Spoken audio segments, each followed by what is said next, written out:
year, 3 men won the Nobel Prize in economics. And I am no economist, but in the simplest possible terms, what I understand about what those economists found in their work and why they won the Nobel is because they showed effectively, they proved that when a country starts to tailor its economic policies, its government policies, to serve the interests of a small group of elites, the rest of the country suffers, the country doesn't grow, and the economy ends up lousy for everyone.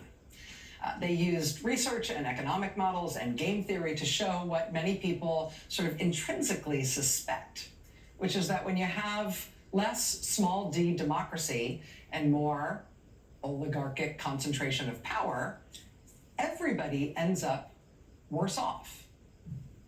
Here in the news right now this week, we're watching a newly elected president pretty proudly using his power and influence not only to directly benefit himself, but also to benefit the richest people in the country. And the reason I think he's pretty proud about it and he's not treating it as a scandal is because he's promising, the sort of theory of the case they're presenting is that everybody else is going to be better off because of what they're going to do for themselves.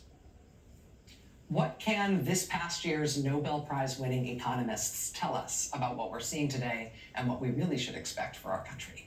Joining us now is one of those economists, Simon Johnson, professor at MIT. Professor Johnson, I appreciate your time. Thank you. Thank you.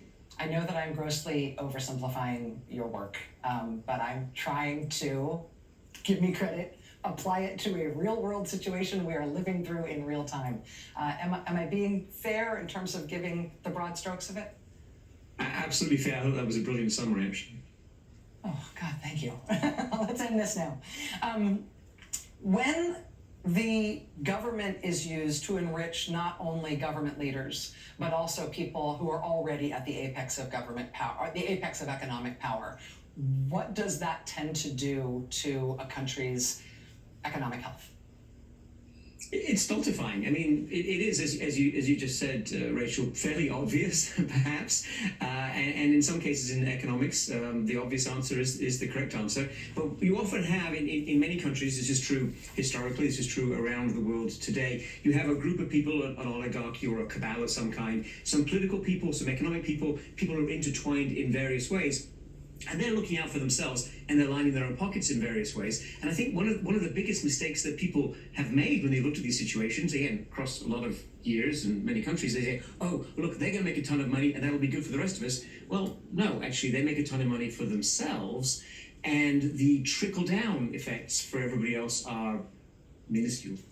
Is that just because there's effectively, I mean, and this is weird in the crypto era, but there's effectively a finite amount of money in the world, and when you concentrate it, that means less for everybody? Or is it a different idea? Is it that when the government and the economy is structured to channel all the gains to the very top, you end up with a system where people can't move within the system, where nobody is able to move into the upper ranks? It reduces mobility, opportunity, and ultimately innovation, the kind of thing that drives growth for the economy overall.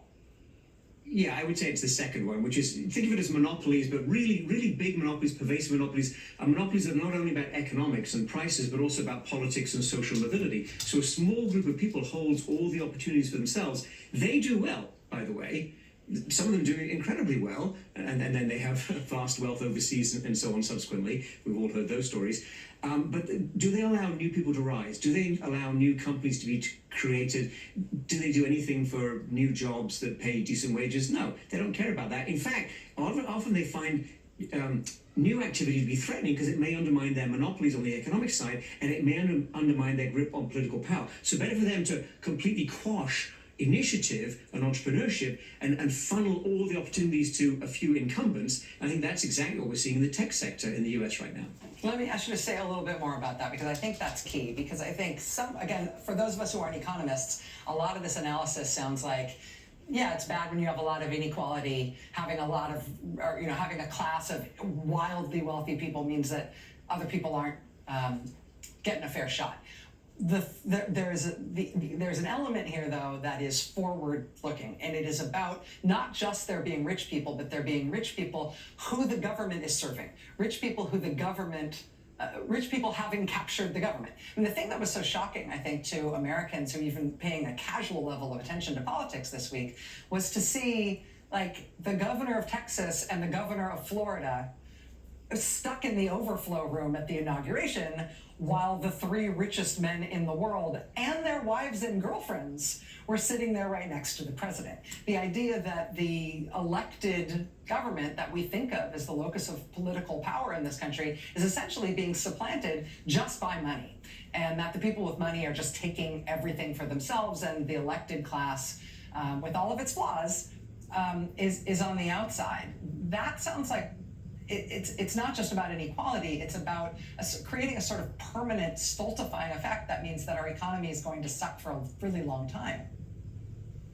Yeah, absolutely. So you could ask the question, and you could debate for a long time, who's captured whom? Did big tech capture Trump or vice versa? But actually, that's not the right question, because they've become intertwined and they're helping each other. It's mutually beneficial. They've funneled money into Trump's inauguration and his crypto and whatever, and in return they're going to get privileged positions. They will not be regulated or in any way that will restrict them. They'll have a lot of opportunity. Mr. Trump has said that he will squeeze or pressure other governments like in Europe to reduce the taxes on big tech, for example. So it's a symbiotic relationship for a dozen people at the top of the economy.